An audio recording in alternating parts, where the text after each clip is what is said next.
This evening we're presenting a Loudspeaker Orchestra concert of compositions inspired by this amazing location and the stories and the journeys that this ship has travelled on. The works have been developed over the last 6 months. We've been into the space to take samples of the ship, to take samples of the acoustics in this space, and all of those materials we've used to build compositions that should evoke a sense of sailing on the ship and its travels across the world. This evening we're incredibly excited as Royal Museums Greenwich to be providing a host venue. As a research team, we're excited to be working with the university staff because we offer an extraordinary public platform. We have about 2.5 million visitors to our sites a year, but especially excited to be hosting it because it's all about enlivening and animating history and heritage through the use of sound. It's split in 2 halves, so in the first half it's going to start with Emma Margetson, Brona Martin and myself in the first half. So we've got 30 minutes of brand new music, brand new pieces, brand new sound works. And then in the second half, Andrew Nighthill has written a brand new piece alongside a trumpet player, Bede. So it's a semi-live electronics, composed work. We've actually worked with this space in mind, but also interrogating the histories of the space and also the history of the ship. I've been inspired by some of the journeys that the ship has made in the past, and that's where my piece kind of is inspired by some of those places where it docked and ported. It's just such an incredible, immersive experience to be listening to these compositions, which are very moving and affecting and take you on such a journey in this space. I really feel transported and really get a huge grasp of the history of what this ship is, the journey it's been through and the people on board, and how it must have felt to have been out at sea on the Cutty Sark. A couple of months leading up to the performance, we've got into the space, we've captured impulse responses, so then we can take those impulse responses and play them back within the Spatial Audio Lab in King William to create a virtual loudspeaker orchestra that you'll hear. It's meant that from a composition perspective, it's been really handy.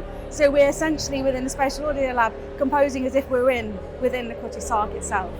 They've done such a wonderfully creative sound installation here, managed to capture different aspects of this terrific space. I feel very lucky, privileged to be here tonight.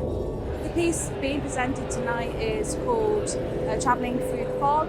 It's a third order, high order ambisonics work, working with the range of 12 loudspeakers in addition to the ICO, and it moves between different spaces. It's performing with metallic sounds, percussive sounds, as if they're kind of knocking and hitting the ship in different ways. And then you've also got the sounds of the sea, the sounds of foghorns, etc., which are surrounding the ship. And so we're shifting through different spaces. And you may hear a foghorn present throughout the work.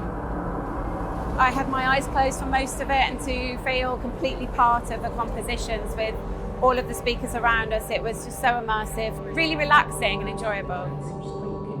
We were going to create spatial audio works for the space that have been inspired by the ship and the story of the ship and the history. I was trying to find a way in, thinking about what inspired me about the ship, particularly how it got its name and the story behind the name. So without giving too much away, it is inspired by the poem Tam O'Shanter by Robert Burns, which is a poem about Tam, a farmer who met a lady who was wearing a Cutty Sark and the adventures that he had on his way home from the pub. There's some poetry in it, and then there's some sounds that are inspired by the story and the place and the people from that poem.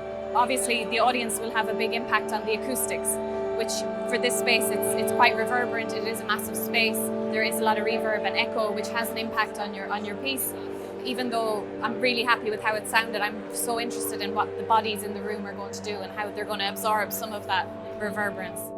It was incredible to hear the variety of approaches to creating works for this specific space.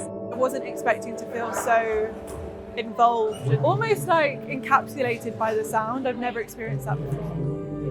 I'm really excited to be working again with the amazing Bede Williams, who's an incredible trumpet player. We've collaborated a couple of times, but this one is a really special collaboration that we've developed together, especially for this performance. It's been an incredible journey to develop the work, and we're really looking forward to sharing it with people. I always had an interest in contemporary music and improvisation and electronics. We have quite an interesting way of working. Like many composer-performer collaborations, we start with a lot of improvising.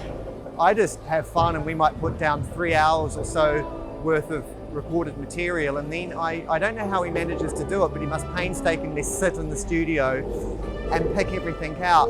And each time we've done a piece, it's been a slightly different route to deciding what the live trumpet part should be. But tonight I had an in-ear monitor which was giving me text instructions that Andrew and I had agreed. The piece was actually in 5 sections. It wasn't introduced in that. It did have a very specific programmatic idea. Different parts of the piece have different ideas in the instruments. And of course this here is a Makara trumpet, a Tibetan sea dragon trumpet, which I threw in my bag when we were doing the first research and development session for the piece. But then of course we realized that isn't it beautiful that it's from the Far East relative to the ship's history, of course. But these things are often by chance, but then Andrew finds a way of making them meaningful and work. Incredible, it was mind-blowing on many levels. Really proud that Arts and Humanities Research Council had the privilege of funding some of the equipment and enabling some of the work as well under our Cresca programme. This wouldn't be possible without support from Royal Museums Greenwich. They've been incredible at inviting us in. Their curators have been so generous with their time and their resources. Obviously, the University of Greenwich has been a long-standing supporter of our Loudspeaker Orchestra series, but really the ambition to be able to achieve this concert at this level is only possible because of the creative research capabilities investment we had from the Arts and Humanities Research Council. I think it's really important that we share our work in the public domain, in the community, but also in quirky spaces as well, and attract new audiences.